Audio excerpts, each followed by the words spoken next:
Halo semuanya. Oh, ini ada musik, kita matiin aja ya. Halo semuanya. Kita kembali lagi untuk bahas satu saham ya yang di request oleh salah satu penonton, yaitu saham JRPT. Nama perusahaannya Jaya Property. Kalau udah dari nama pasti kita tahu mereka berbisnisnya di apa ya. Mereka berbisnis tentu saja ya di properti. Ini ada landed residential, super block condominium, shopping and trade center, sport center recreation, hotel, hospital, ada tol juga, mereka punya clean water distribution dan lain-lain ya. Ini nanti kalian bisa lihat sendiri di websitenya, yaitu jayaproperty.com. Di sini kalian bisa ngecek juga ada annual report, laporan tahunan ya, dan juga financial information, itu laporan keuangannya mereka. Nanti kalian ngecek sendiri secara detail. Oke, kita masuk ke halaman idx.co.id untuk melihat profil singkatnya mereka. Mereka sudah berdiri dari tahun 94 ya. Sudah lama sekali. Lalu jajaran direksi dan komisaris. Di sini kita bisa mengetahui kalau perusahaan ini dikendalikan oleh keluarga Ciputra ya. Jadi perusahaan Jaya ini dikendalikan oleh keluarga Ciputra. Pasti kita tahu lah Ciputra siapa ya. Pengusaha di bidang properti yang sangat terkenal, ya, Ciputra Group. Jadi kalau mau cari rekam jejak mereka ya cari aja Ciputra. Oke, kita masuk ke bagian komposisi pemegang saham. Ini juga ada PT Pembangunan Jaya 63%, ini bagus banget, ideal ya. Lalu masyarakat apa ya? Ini ya. Kok dipisah ya asing Indonesia? Ya kita gabungin aja jadi sekitar mungkin 16% ya. 16%. Jadi masih ideal. Di masyarakatnya itu masih di bawah, sekitaran di bawah 30% ya. Nah, pengendalinya itu satu pihak di atas 51%, yaitu PT Pembangunan Jaya. Nah, PT Pembangunan Jaya ini dikendalikan oleh keluarganya Ciputra. Sebagian kecil oleh Pemkot DKI Jakarta, pemerintah DKI Jakarta. Namun mayoritasnya itu dipegang oleh keluarga Ciputra. Oke ya. Ini menarik nih, ada dari Singapura, Vivian Sejakusuma. Oke, kita langsung ke bagian laporan keuangan. By the way, suaraku lagi agak gak enak ya. Jadi nggak apa-apa, lanjut terus aja. Semoga kontennya bagus untuk membahas Jaya Property ini. Oke, lanjut.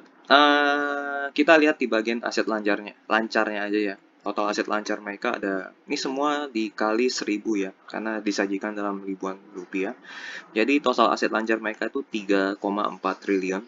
Jadi dikali 1000 aja dapatnya 3,4 triliun. Paling besar mereka di persediaan sebesar 2,7 triliun. Ini nomor 6 ya, nanti kita ngecek. Nomor 2-nya itu di uang cash atau setara cash sebesar 531 miliar. Kita akan cek di persediaan apakah barang yang siap dijual itu cukup banyak atau tidak. Nomor 6 ya. Nomor 6. Oh, kelewatan nomor 6 ya.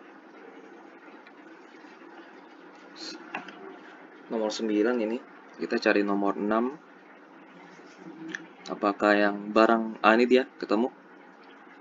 Tersedia untuk dijual. Oh, ini cukup banyak ya, teman-teman. Ada covering tanah sebesar 1,3 yang siap dijual. Kondominium 258 miliar. Total 1,7 triliun yang siap dijual. Wah, ini bagus nih. Oke lah ya. Persediaan yang siap dijual, yang siap jadi uang cash itu sebesar kurang lebih 1,7 T. Jadi ditambahkan saja dengan uang cash 1,7 ditambah 500 berarti 2,2 triliun yang siap jadi uang cash. Coba lihat utang jangka pendek mereka atau liabilitas ya.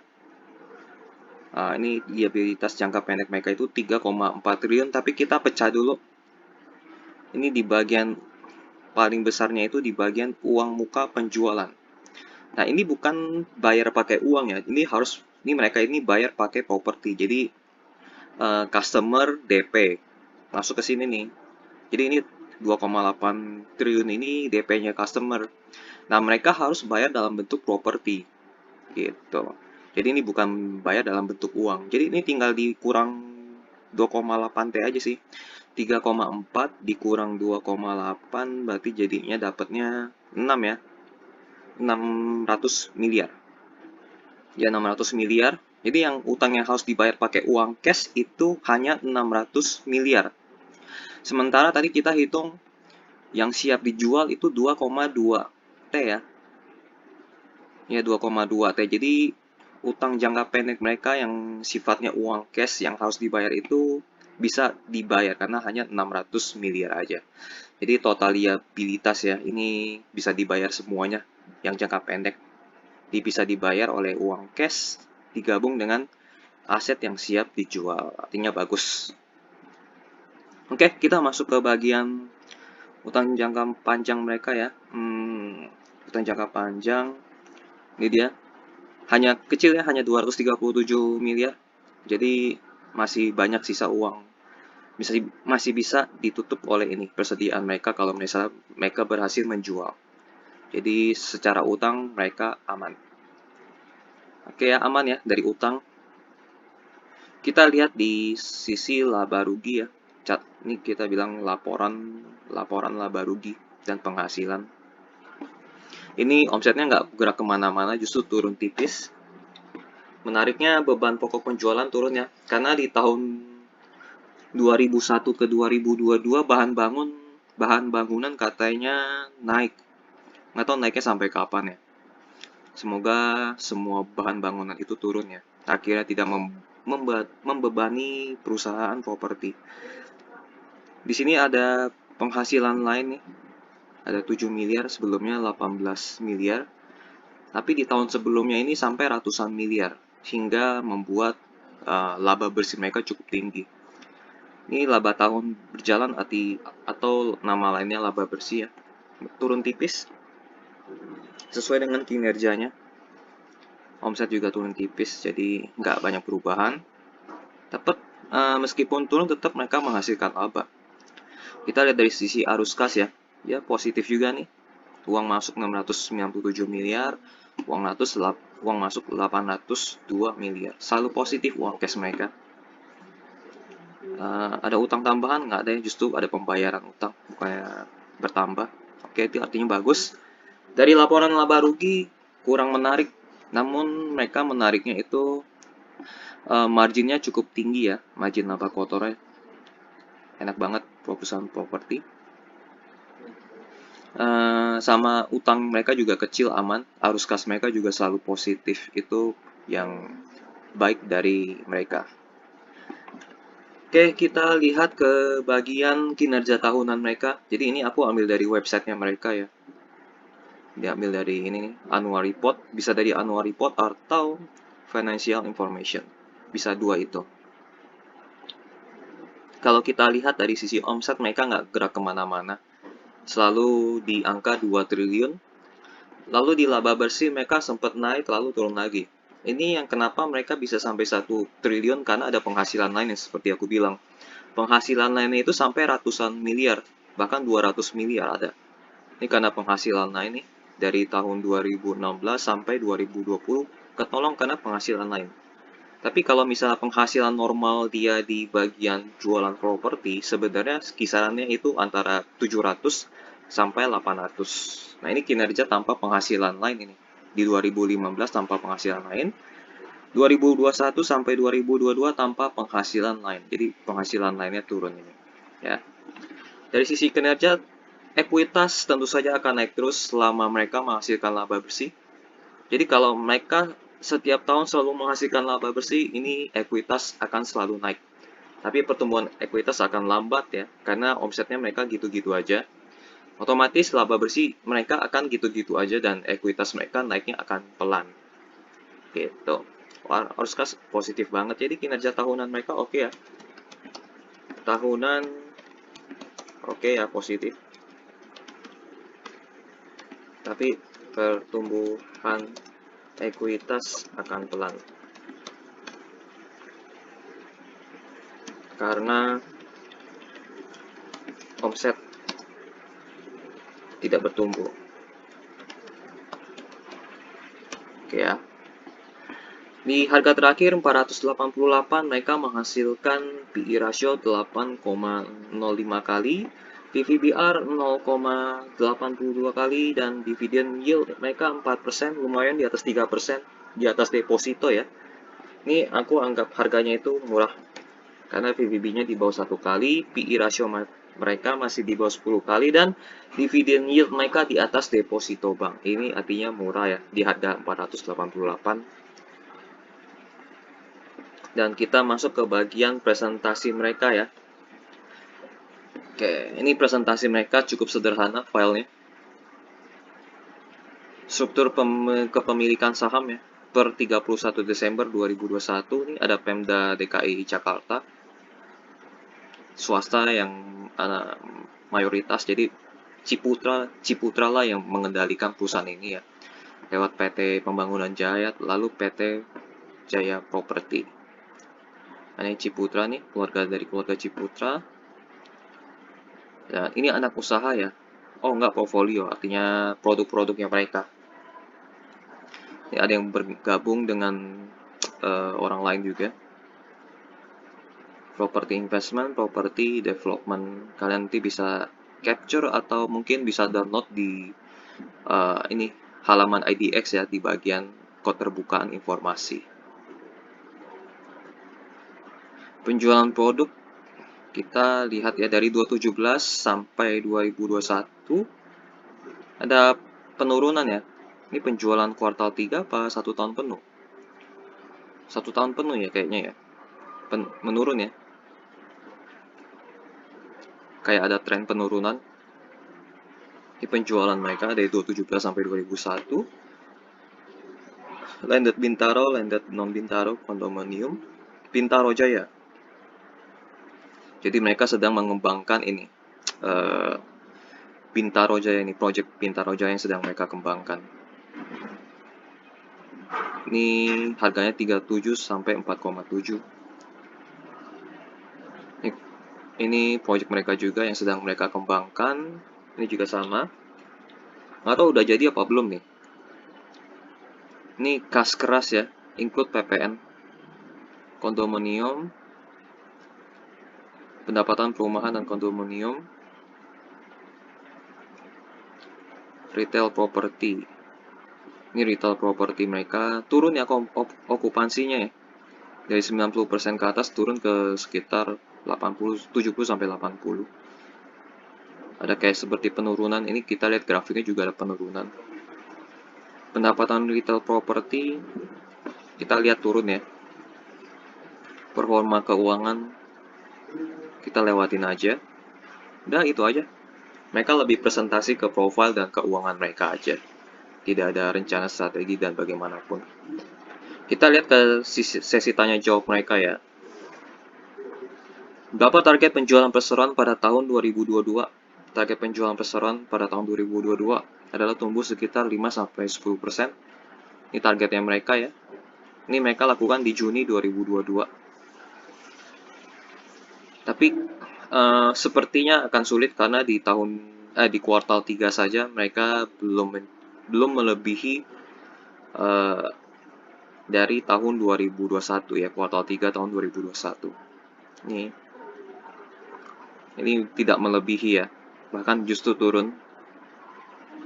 Makanya ini tidak tercapai, ini akan sulit tercapai dibandingkan tahun sebelumnya. Ini tidak tercapai ya. Kemungkinan besar tidak tercapai, kecuali ada keajaiban di kuartal 4 nanti.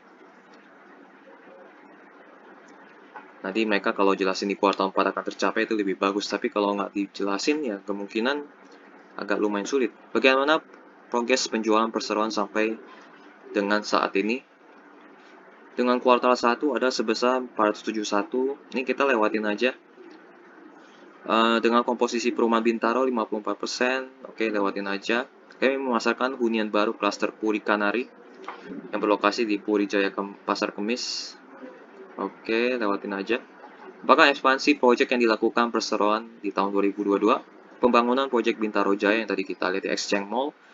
Tahap 2 berkembang dengan baik pada tahun 2021 dengan lebih dari 25% konstruksi berhasil diselesaikan pada akhir tahun 2021. Kami memperkirakan operasi penuh akan dimulai pada akhir tahun 2023. Jadi operasionalnya akan penuh beroperasi di akhir tahun 2023 ya. Kuartal 4, Q4 2023. Nanti ini proyeknya selesai. Semoga bisa menambah dari omset dan laba bersih JRPT ini. Lalu lokasi ini juga memiliki peningkatan akses jalan dan pejalan kaki ke stasiun Jurang Manggu melalui jalan bawah tanah. Wah, ini keren nih. Sementara itu, kawasan pengembang Plaza Bintaro Jaya kami akan membangun rekreasi keluarga dan fasilitas edukasi Aviary Park seluas kurang lebih 6 hektar di Bintaro Creative Village. Proyek ini merupakan kerjasama dengan PT Sumampau Pembangunan Lestari, bagian dari Taman Safari Group yang rencananya akan dibuka pada tahun 2023. Bagaimana progres dari proyek TOD, Transit Oriented Development Perseroan di tahun 2022? Perseroan membangun beberapa kawasan pengembangan dengan konsep TOD, yaitu pada kawasan Plaza Bintaro Jaya dan kawasan Bintaro Jaya Exchange Mall. Pada tahun 2021 fokus melakukan revitalisasi ya, menghubungkan Superblok Plaza Bintaro Jaya yang terdiri fungsi hunian Bintaro Plaza Residence. Jadi mereka lebih ke ini ya, biar saling terhubung istilahnya gitu ya, taman burung, area rekreasi dan lain-lain. Oke. Berapa realisasi penjualan dan pendapatan perseroan di tahun ini? Udah lewat, kita lewatin aja. Apakah ada proyek perseroan di tahun-tahun sebelumnya yang tidak dilanjutkan sesuai jadwal dan ditetapkan sebelumnya? Jadi semuanya sudah selesai ya. Adapun progres konstruksi untuk hunian rumah juga akan disesuaikan dengan cara bayar konsumen. Proyek Bintaro Jaya Exchange Mall tahap 2 ya, masih dalam proses pembangunan dan akan beroperasi penuh akhir tahun 2023, di akhir tahun ini ya. Berapa besar Capex? Pak Capex itu belanja modal ya, yang dikeluarkan perseroan untuk proyek kurang lebih 1,2 T mereka bilang, dan akan diperkirakan penuh, akan beroperasi penuh ya 2023. Oke, itu tanya jawabnya. Jadi harapan mereka itu ya proyek ini mereka Bintaro Jaya Exchange Mall ataupun ini ya, kawasannya juga ada mall, hotel, dan oceanarium. Oke. Semoga itu membantu mereka. Kita lihat di bagian historical harga saham mereka ya. Apakah menarik? Ini kinerja dalam waktu apa nih? Kita lihat yang maksimal ya. Wow, ini harganya dari tahun 2004. Mereka pernah di harga sekitar 60-an. Mereka pernah stock split ya, by the way. Pernah stock split 2 kali. Pernah dibagi. Ini nggak ada penjelasan stock splitnya berapa. Oh, udah ketutup. Sayangnya ketutup ini yang di belakang. Stock splitnya ada ini. Cuman ketutup aja. Ini stock splitnya 5, dibagi 5 ya. Mereka pernah di harga. Ini setelah stock split ya harganya ya. Pernah di harga 70 setelah stock split. Lalu tertingginya itu di 1100. Ini ada lompatan kinerja ya. Tapi sayangnya nggak tercatat di sini. Ini mungkin karena ada lompatan dari sisi omset, laba bersih, dan ekuitas. Biasanya kalau 3 ini lompatnya cukup tinggi, ya kalau biasanya ya, omset, laba bersih, dan ekuitasnya cukup tinggi lompatnya, ini biasanya harga sahamnya lompatnya lumayan tinggi. Nah, ketika mereka masuk ke kinerja yang biasa-biasa aja nih, dari tahun 2015 sampai 2022, nggak ada perubahan, nggak ada peningkatan omset, nggak ada peningkatan laba bersih, harga saham mereka biasanya jatuh. Nah, setelah jatuh, mereka akan masuk ke masa sideways. Pilihan yang paling tepat, kalian beli pada saat masa sideways. Dan sideways-nya harus dilihat lama ya. Kalau misalnya masih masa sideways-nya bisa lebih dari 3 bulan, harganya segitu-segitu aja, berarti kalian boleh beli gitu. Ini udah masuk masa sideways ya sebenarnya, hampir mau masuk. Tapi kita lihat, tunggu kuartal 1-nya dipublish apakah omsetnya turun atau laba bersihnya turun. Kalau misalnya itunya omset dan laba bersihnya turun, siap-siap bisa jatuh ke harga yang lebih rendah lagi gitu. Oke ya, secara 1 tahunan ini kinerja 1 tahunan mereka sempat jatuh ke 453 lalu naik lagi. Ini riwayat dividen mereka. Ya, mereka rajin banget bagi dividen karena uang cash mereka juga cukup banyak dan bisnis mereka berjalan lancar ya. Utangnya pun kecil. Jadi makanya mereka bagi dividen lumayan dan 5 tahun terakhir mereka bagi dividennya lumayan di atas deposito bank ya dari tahun 2018 sampai 2022 di atas deposito bank. Ini mungkin diakibatkan dari harga saham yang jatuh. Jadi kalau misalnya harga sahamnya jatuh, nanti dividen yieldnya makin tinggi. Jadi kalau kalian mau beli saham yang dividen yieldnya tinggi, kalian cari saham yang harganya jatuh. Nah ini kan sebelum-sebelumnya 1-2% karena memang harganya masih tinggi. Tapi ketika 5 tahun terakhir harga sahamnya jatuh ya, makanya ini harga sahamnya jatuh ya. Dividen yield mereka tinggi. Oke ya. Kita masuk ke berita-berita tentang JRPT. Nanti kalian baca sendiri. JRPT akan melakukan buyback saham. Buyback saham artinya mereka mau membeli saham-saham yang beredar di pasar. Itu bagus, itu berita bagus, bukan berita jelek.